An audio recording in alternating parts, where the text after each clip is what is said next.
We're going to officially kick off this October cover feature podcast with Nathan White with Real of Ohio. How about this cover image for this edition? It will go down as one of my favorite. We always encourage creativity on the cover, and sometimes we get it, and sometimes it's pretty black and white, but I like the creativity here, Nathan. This has been, I think, a long time coming. I met Nathan at Leadership Academy. When was that? Almost a year ago it was about exactly a year ago. About a year ago. It was in October, if I remember right. I don't think I've ever told you this. So I used to go on the morning calls for Clubhouse. Yeah. And just, I don't do it so much anymore, but I remember I had never met you before.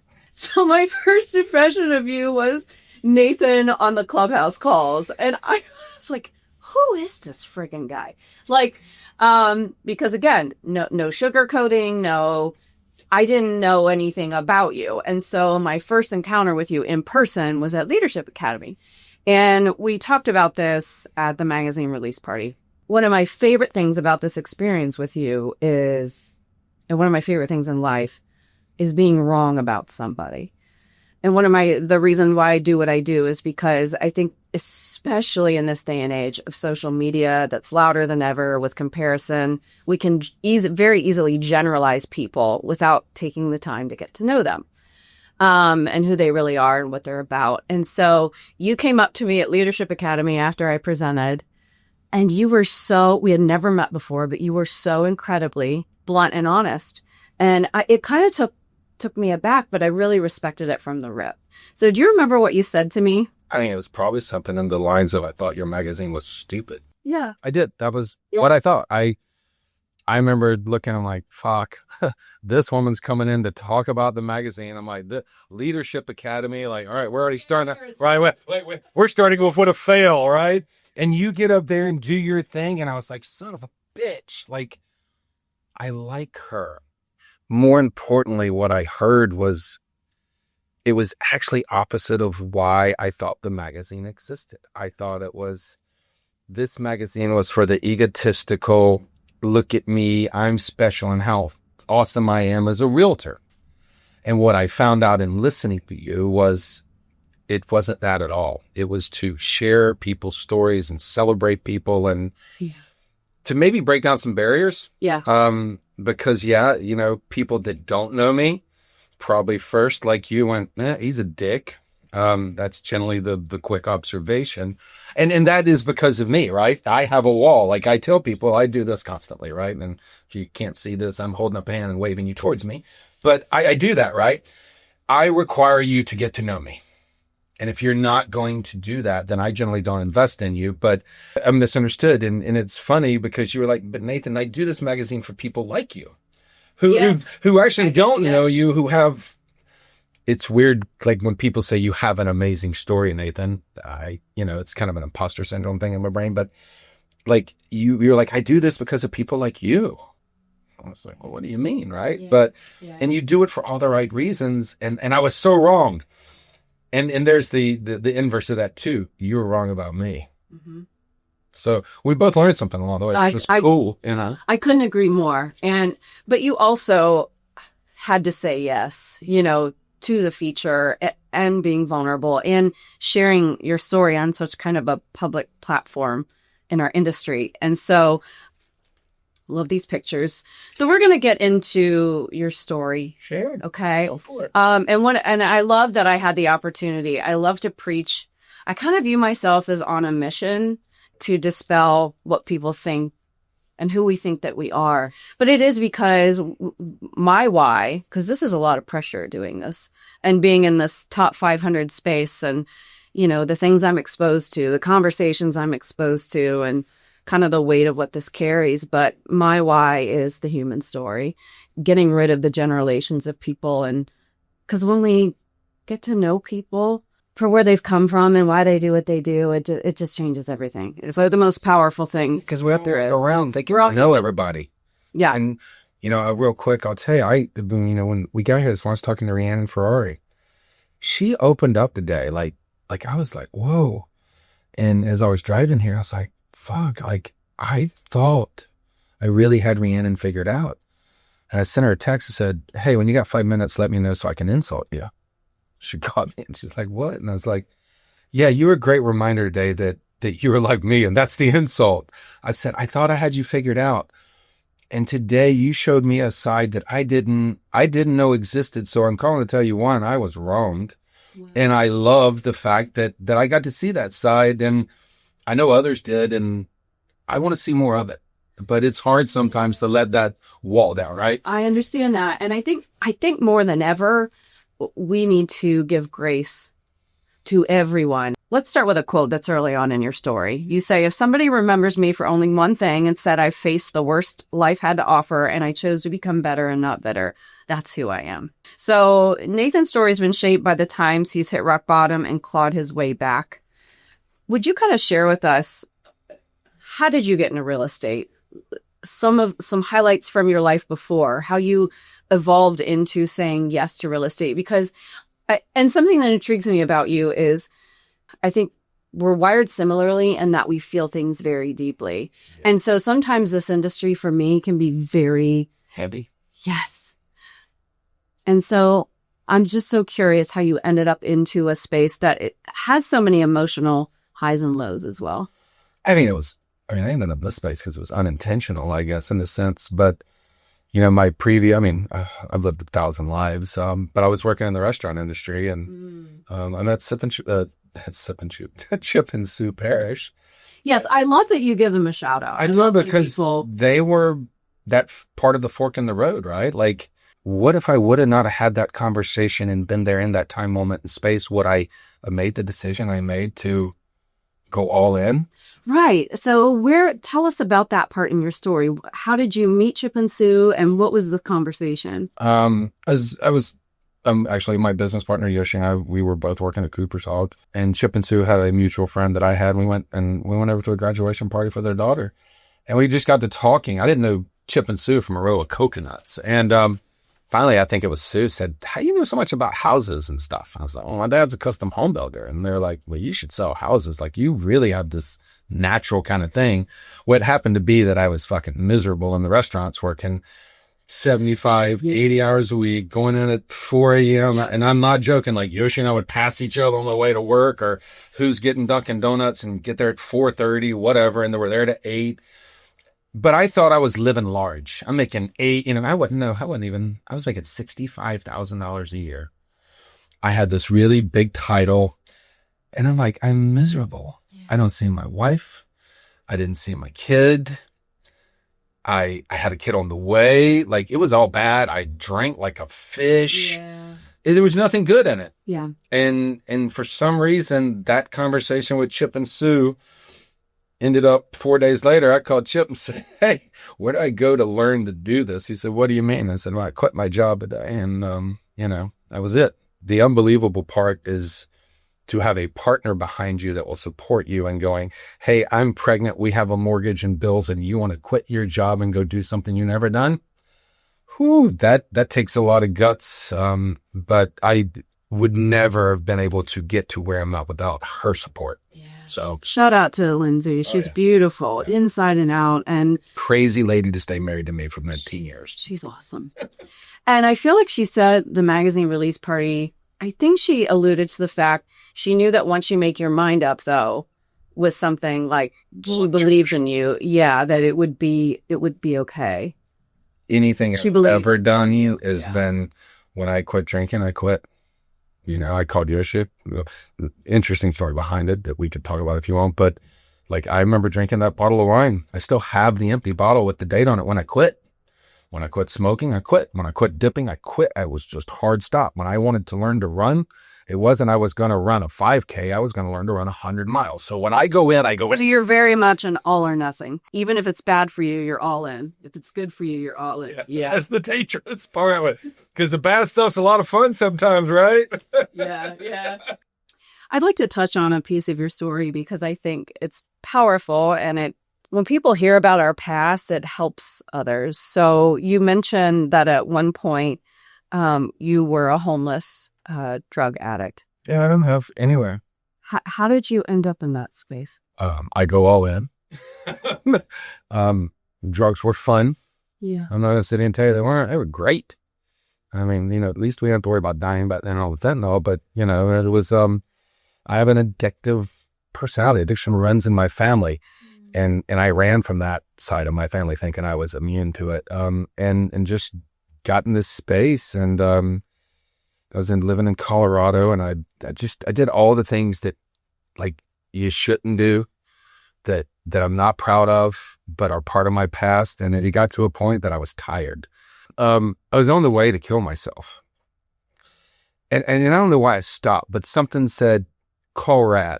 And people are like, call Rad. Yes, I have one of my childhood friends that I've grown up with since 8th grade, I think, 7th grade, whatever it was. His name was Rad, Conrad, but we all called him Rad, and I called him. I had to make a collect call. For you younger folks, that's something you probably don't even know what I'm talking about. And I made this call to him, and he's a very, deep, has a tone, sounds like old Southern guy. Hey baby, what's up? And, he accepted the collect call and was like, kind of asked where I was with things. And I said, look, I don't have any money. I'm done. I'm tired. And he said, well, I can, basically give you some money. Now this is the 90s, right? Yeah. He Western Union me $400.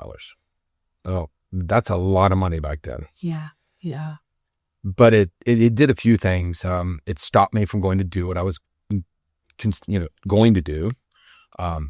It got me out of the headspace I was in. I'd love to tell you that I went and did all the right things with the money, but it did get me a shower. I did get a room at a hostel in a shared bunk space. And then what was left over, I bought drugs with. But, but hey, that's true, right? That's exactly, it's a fork in the road, right? Yeah. And it was a slow build from there. I mean, I still had a lot of things to grow and learn. And then, and I guess to just kind of fast forward, the best part of all that was, had my 30th class reunion back in 22. Now if we're dating me, right? And I called Rad and said, hey, you meet me at Mark's house, a buddy of ours, where we were doing a party one night. And he said, yeah, I'll get there early. What's up? I said, just get there early. I want to talk to you.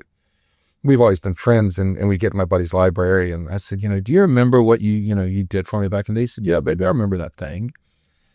And I said, do you remember how much money you gave me? He said, yeah, $400. And I reached in my pocket, I pulled out the $400 and I handed it to him. And then there was 2 grown men crying and hugging for about 15 minutes after that.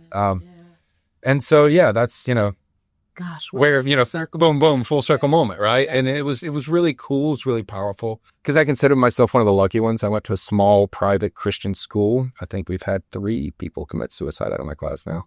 And so what I learned in that too was my story.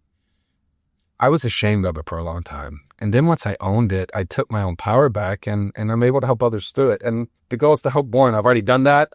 But I had to get over that. But the best part was nobody could steal that away from me once I owned it. So have you thought about if he would have answered the phone? Yeah. I mean, I do a talk called The Power of 8 Minutes, which is a play on what Simon Sinek talks about, the same kind of thing, right? We don't know what people are going through. And in that talk, I always put up a picture of my family. So do I think about it? Yeah. Because I never had that. Yeah. And so I'm grateful for that. Because there's so much I would have missed. There's so much that would have never happened. So yeah, I think about it. Yeah. Absolutely. So Miss Lindsay, when and how did you meet her? Ball and Fish Grill. We have Bang Bang Shrimp. I can make so many jokes about that. I won't. I'll keep it. All right. For you, honey, I won't, because your parents might see this. I came down to do some training. I worked for Ball and Fish. I was in restaurant business before this, and doing some training at the one on France Road. She has graduated from OU and was working there, and she had another job. And I guess I'll just be real. I could not hang out with employees because I was salaried, right? And fraterners, that's the thing, right? But I loved her butt. And I went out with my buddy one night, Matt, and we went to hear the Gin Blossoms, and we were downtown, right? And yes, we went over to Brothers after that. And of course I was drinking back then, and I saw Lindsay and all her friends, and I was like, she was there. And I'm like, hey, I'm going out of town in a week. Shoot your shot, buddy, right? I'd never conversed with her. I just was like, I don't know how to describe it, starstruck or whatever, you just look at somebody, right? And I went over, they were dancing. I don't dance, but I went over, I was able to get her attention. I said, can I buy you a drink? She said, sure. We went over to the bar, ordered 2 gin and tonics. I remember it. And then I looked at her and I said, can I do something that I've been wanting to do the whole time I've been down here in Columbus? And she said, sure. What is it? And I kissed her right then and there, right on the spot. And she kissed me. We never been apart since. So cute. The next day we went out to dinner. No. At Carrabba's, because it was the only place I could afford to take her because I didn't have any money. I had a comp card though, because this was within our brand. So I could, I was like, I got $100 to spend, right? Like, girls gonna think I'm a baller. And, because back then Carrabba's, we didn't have the variety. No, it was just like Carrabba's, that Bonefish, right? And that's part of the brand. And we went to dinner. And in that dinner, I looked at her and I said, you don't think I'm fucking crazy? And she said, what? I said, I'm going to say something, but you're going to think I'm crazy. And she said, what? And I said, I know I love you and I know I'm going to marry you. And 5 months later, we were married. And here we are almost at 19 years. And she's been my ride or die since. Through the good, the bad, the ugly, all of it. Yeah. The one constant thing. Yeah. And now she helps on the team. She does. She's the glue. She is. She's the glue for me, for a lot of things. But, it's just weird. And of course, when we get married, it was like, she pregnant? No, there's no that. She not even met my family. So fast. She not even met my family. She didn't meet my family till after we got married. Wild. You talk about Danielle Chance, right? Like, I'm the risk taker. Seriously. She is not a risk taker at all. I know, you guys are so personality. And for some reason, that window, she decided, I'll take a chance on this guy. Don't ask me why. I am eternally grateful, but she did. She took a chance on that. Incredible. First of all, you're swimming with sharks in these photos, which is crazy. And you've done ultra marathons. You've run 50K, which is 31 miles, 100K, 62 miles, and 100-mile races, as well as taken part in Ironman and long-distance biking competitions. Incredible. So the swimming with the sharks, when did you take up diving, or how did this become an interest to you? And then also the ultra marathons. What were some catalysts that tried to get you into these types of hobbies? It's pretty cool. Well, one, I'm a risk taker. When I was even in the military, when I became airborne right out of, I'd never been on a plane. I jumped out of the first 5 I got on. So I am a risk taker, period. And I take a lot of them. Sometimes too many. There's multiple questions you asked in there. You asked about running, and there's a lot there. The diving. And so I'll just kind of give you a timeline, I guess. I was never a runner. I don't like running. We lost Reagan. Running was therapy. Yeah. Running was avoidance. Running was numbing the pain. Running was me trying to prove my self-worth to everybody else. And I couldn't run far enough. So running was a lot of things. Was that after you had given up alcohol? So it was kind of a COVID? In the mix, yeah. I did definitely give up alcohol. And again, anybody that has ever dealt with addiction, sometimes you trade one for another. Yeah. Some are more healthy than others. But running was an absolute coping mechanism. The diving, interesting enough, is it was to conquer a fear. Because I had done, I was doing this all ties with losing Reagan.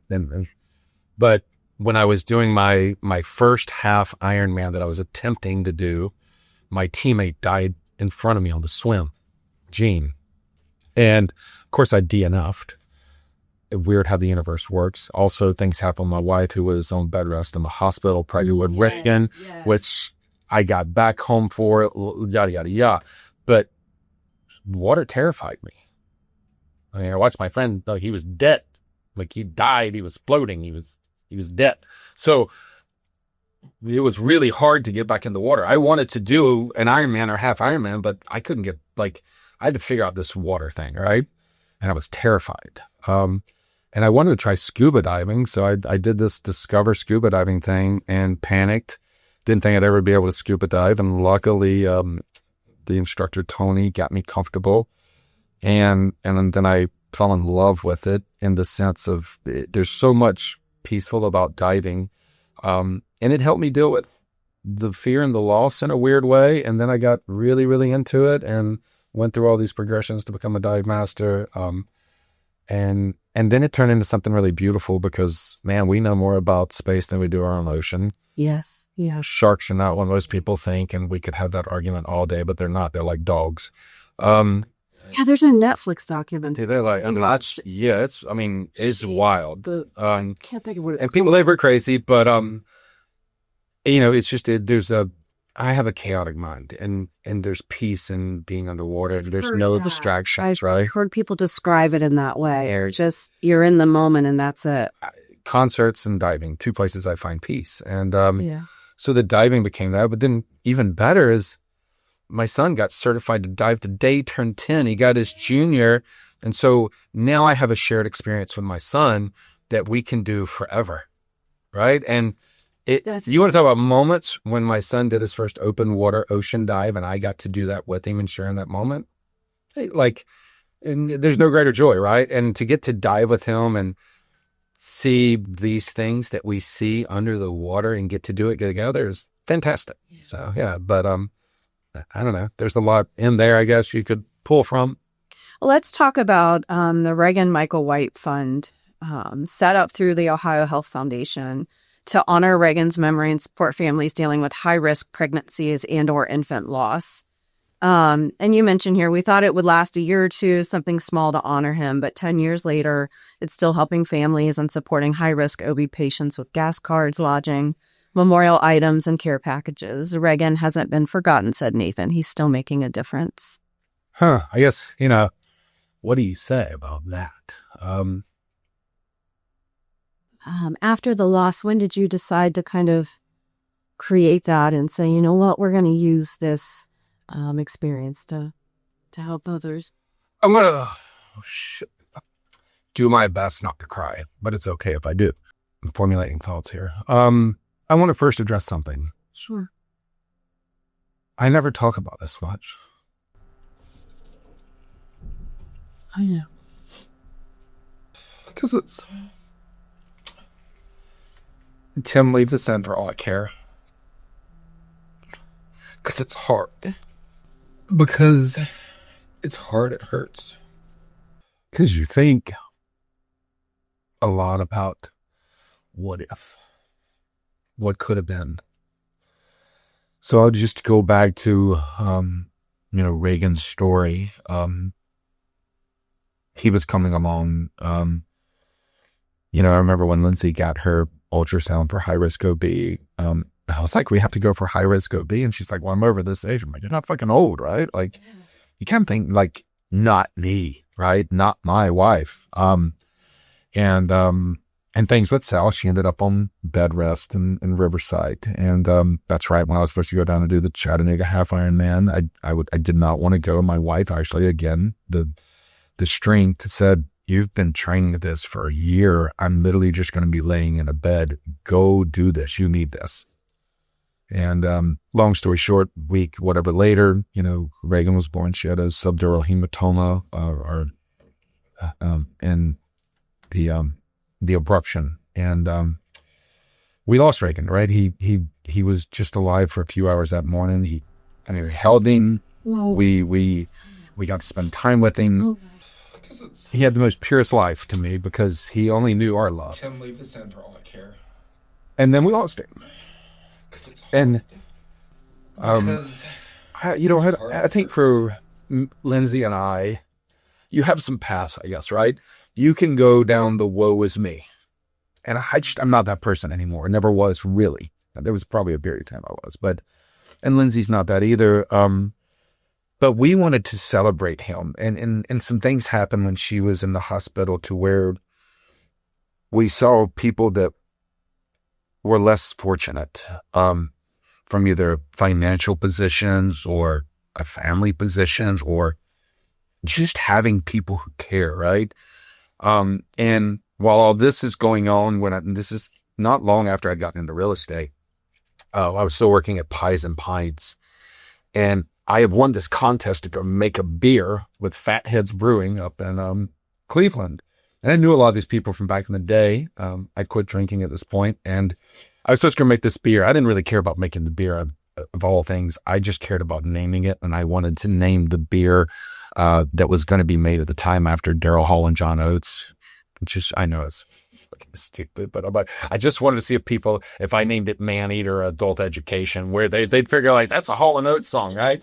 Don't ask me why I was so focused on Hall & Oates, but I was. But needless to say, I did not go, right? This is happening a week after we lost Reagan.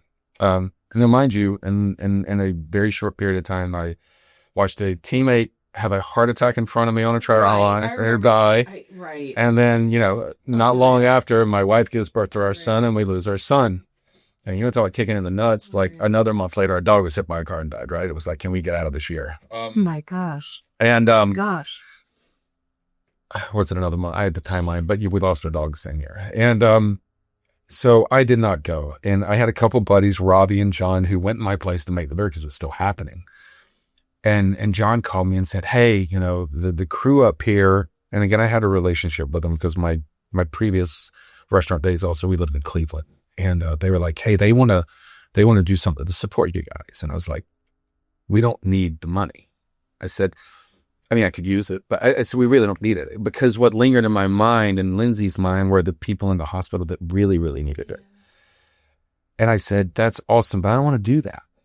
And they're like, yeah, but they want to do it. I'm like, well, I also have another issue. I don't like all these, Lindsay and I didn't like all these nonprofits, so to speak, to where they raise money, but 87 cents on the dollar goes to overhead support and CEO pay. And that wasn't going to jive with me either. So I was like, how do we do this? And one of the chaplains at the hospital, Marty, said, in talks with her, she was really crucial at that juncture for me keeping some sanity. And she said, why don't you just do it through the hospital? I said, what do you mean? She said, well, Nathan, every dime y'all raise, then you'll control. It won't go. People can donate, they get their tax credit, but more importantly, 100% of what you raise can help people, and it'd be dollar for dollar. And I was like, well, that's awesome, right? And when the guys called, they said, we have another thing. They're like, they want to name it. And John called me and said, hey, we have a great name, we think. I said, why? He said, they're going to make it with Comet hops. What if we called it Reagan's Comet? Oh, because God. It burned Wow. bright, and it was short, right? And I was like, I like that. I like that a lot. So Fatheads made the beer. We did this release party, and it was awesome. We got to raise money and help families. And again, we thought it would be kind of like a one and done. Well, here we are 10 years later. It's still being supported by Fatheads. Huge love for them. Really? Yeah. So do they create this? They still do it annually now. Yeah. We still do a release party. We've learned a lot. You can't go back and change it. I really wish I'd known it had done this long, but we've raised a lot of money to help people. And we just found out like a week ago, 2 weeks ago, that we're about this close to not being a fund anymore. We'll be an endowment, which will be awesome because we need a few more $1,000 to get us to that endowment status. Well, then it will live in perpetuity. Wow. And I think that's really cool. And for us, it was Oh my God. being able to honor Reagan Wow. and at the same time, kind of create his own legacy, even though he's not here, and have an impact on others. Because, I think the way I said it when I wasn't here, we walk around with blinders on and we don't see things. And I will tell you for a fact, as a man, we don't talk about infant loss or child mortality.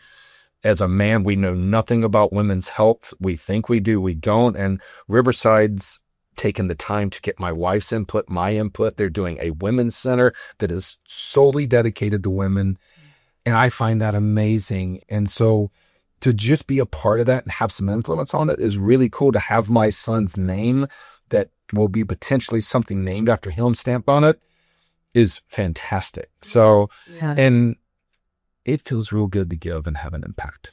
Every year during Thanksgiving and Christmas, I like to say we sponsor a family. I don't like the word adopt. And it's amazing what it does to people. They're almost shocked. Like it's not real to them.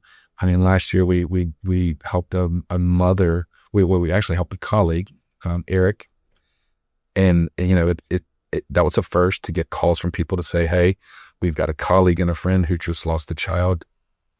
Y'all are the only ones we know who to call and how to help." And we were to help a colleague, and that was great. And then we helped another young mother who was in a domestic violence situation that left in the middle of the night. She didn't even have clothes. the nurses had to buy her some clothes. And when you go and take these these gifts, money, and it's not crazy gifts, as we're talking about, things we take for granted, right?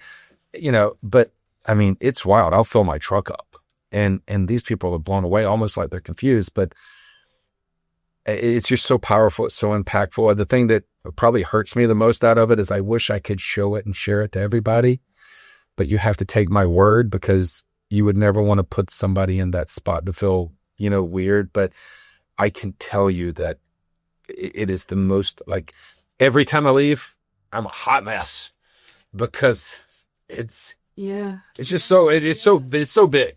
And like, it's my gift to myself every year for Christmas almost. I don't know how to describe it. It's just really cool. I don't need anything else to watch, and just to be able to do that for somebody is pretty cool. Yeah. Last year with Eric and his family, and it's just so powerful.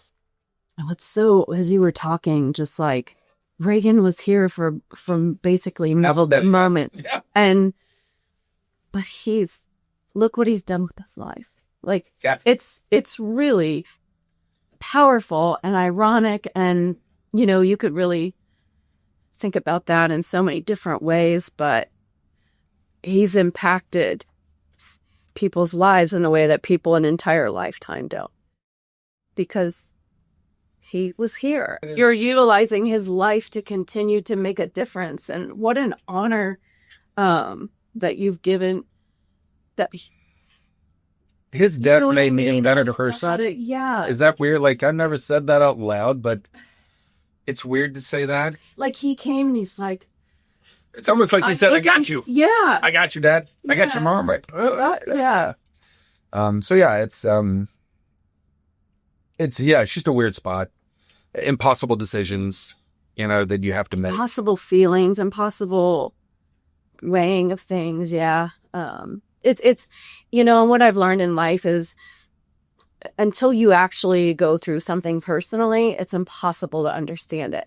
But when you're in the midst of it and you find your people that you don't even have to speak, you just know. Yeah. That's when you need those people that have the same feelings. And life has this ability to say, oh, that'll never happen to me, or I'm insulated from things like that, until it hits you square in the mouth and you're like, oh, wow, oh shit, that's actually happening to us. Like, I remember joking, like, high risk pregnancy, whatever, you're 30, whatever years old, you're not high risk anything. Yeah. Yeah. What was that, Rollins? All right, Nathan, we will go ahead and, you and I could talk for 5 hours. We could. So, you have a son now, Beckett, who is 12 and friggin' adorable. He's your mini-me. He looks so much like you. You should see my daughter. She looks like me too. It's scary. Yes, I've seen you. She's beautiful. Yeah, she's non-communicative right now with me. It's painful. It hurts, but that's just life. And the story isn't over. No. And we have to give a shout out to Yoshi. Yeah. What do you say about Yoshi? Such a good dude. Yeah, like, right, another rider died. Yes, and how y'all are in business together is really this incredible it's named after my son, right? No. Yeah.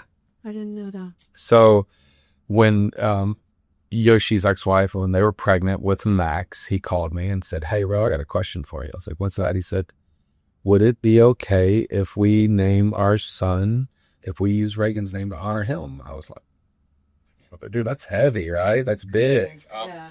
And it's interesting. Why? Because I'm into names. Like, my kids' names are very specific in meaning, right? Well, Reagan means little ruler. And I always joke he ruled the pregnancy, right? No, he still kind of rules. All right, Nathan. Well, Yoshi's last name, everybody's going. Yeah, I'm not going to tell you. Right, yeah, Shahi, right? And I'm not going to explain this 100% the right way. And Yoshi's probably going to go, bro, like you, but Yoshi's Iranian American, right? And so his last name also has to do about where they're kind of from, right? Yeah. And his son's name is Maximus. So if you take his name and actually translate it out, it means greatest little ruler of Shahi. And what better honor when one of your best friends says, ask, can I name your son, like my son, after your son? So it's a really wild story. I got out of restaurants before he did. And then when he got out, he said, bro, I want to come and work with you and learn from you. And I was like, no, you don't. And he did. And now we're business partners. I mean, and hell, he lives in the same neighborhood now as Hyatt's. It's just weird. But so yeah, Yoshi is another, one of those that there's so many. I could sit here ad nauseum and tell people that supported me to get to where I'm at. Everybody always likes to say, what'd you do? It wasn't just me. It's a lot of people. Well, and it's one thing. So to be on the cover, you do have to hit a certain qualification. So it's one thing to just talk about it. It's another thing to actually do it. So what I love about your story and the team that you have is the proof is in the fruit. Again, it's one thing to talk business. It's another to actually go out there and do it and put the numbers up. And part of what I hate about our platform or dislike is, we are the top 500 by volume. I didn't make those rules up. We're a national cup brand franchise. It is what it is. And it's not to exclude people, but it's to celebrate those that say I'm all in and, this is my life and I'm a business owner and this is what I'm passionate about and I'm passionate about making a difference. So it's just incredible to see the full circle and how far you've come and being able to celebrate the wins, kind of like what we were talking about. You quote Johann Wolfgang von Goethe. At the moment of commitment, the entire universe conspires to assist you. Yeah, most of us won't commit. I mean, I think, really to me, anything we do is, I always ask it, did you really commit? Because I think if we really commit, we can do way more than we give ourselves credit for.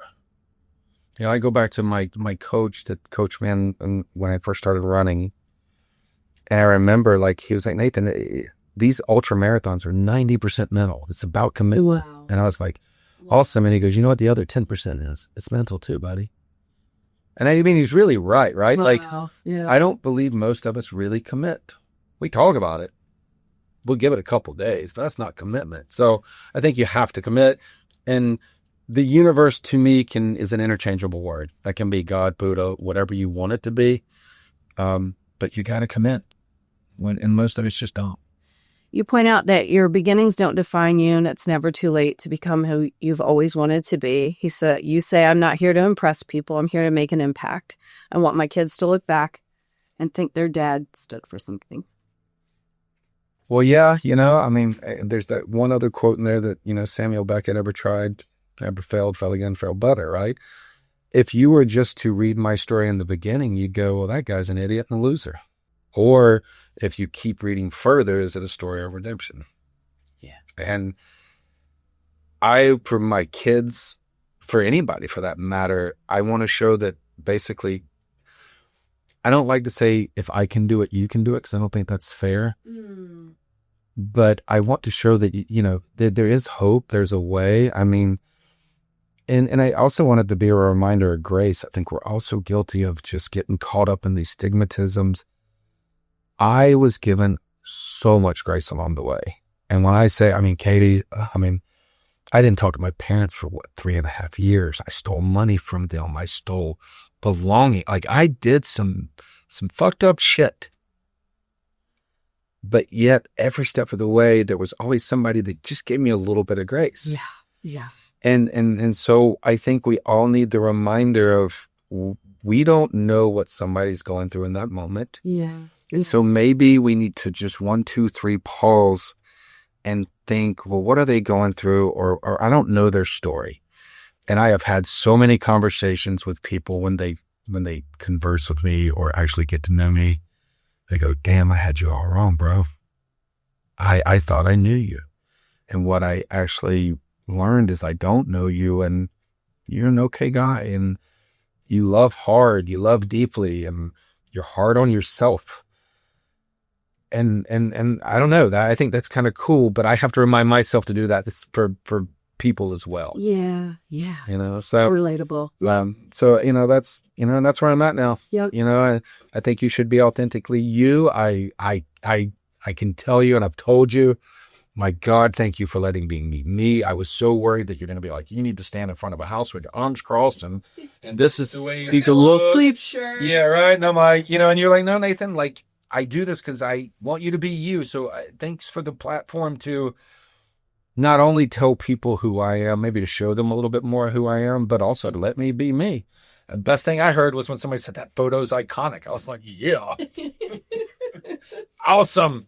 You should get a t-shirt that says, and I'm obsessed with that shirt, by the way. It should be real producer, iconic cover photo. Yeah, something, but yeah, again, we go back to, I learned so much, and I'm just appreciative of you having the platform. I learned so much. I hope that whoever listens to this, or reads what's in there, that they get something from it. The messages that I've gotten, I wish I could share. I won't, to respect privacy.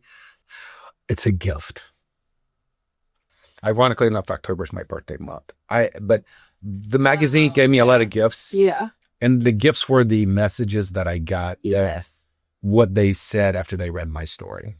And I will just tell you that it's so powerful. Awesome. And to be able to help others, you gave me the lane to do that. So thanks.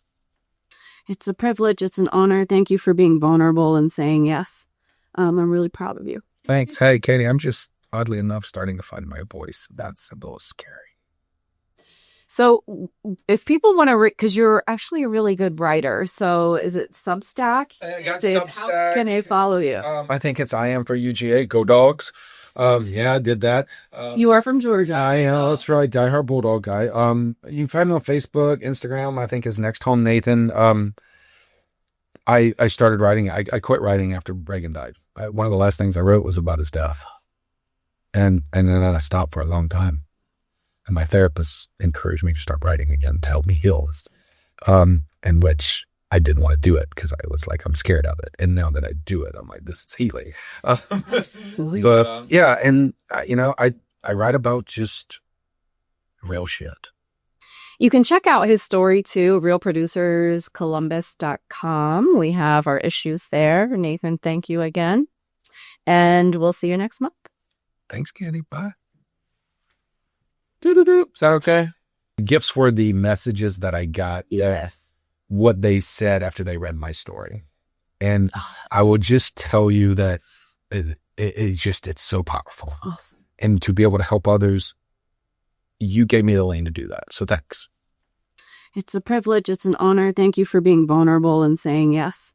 I'm really proud of you. Thanks. Hey, Katie, I'm just, oddly enough, starting to find my voice. That's a little scary. So if people want to read, because you're actually a really good writer. So is it Substack? I got How can they follow you? I think it's I Am for UGA. Go Dogs. Yeah, I did that.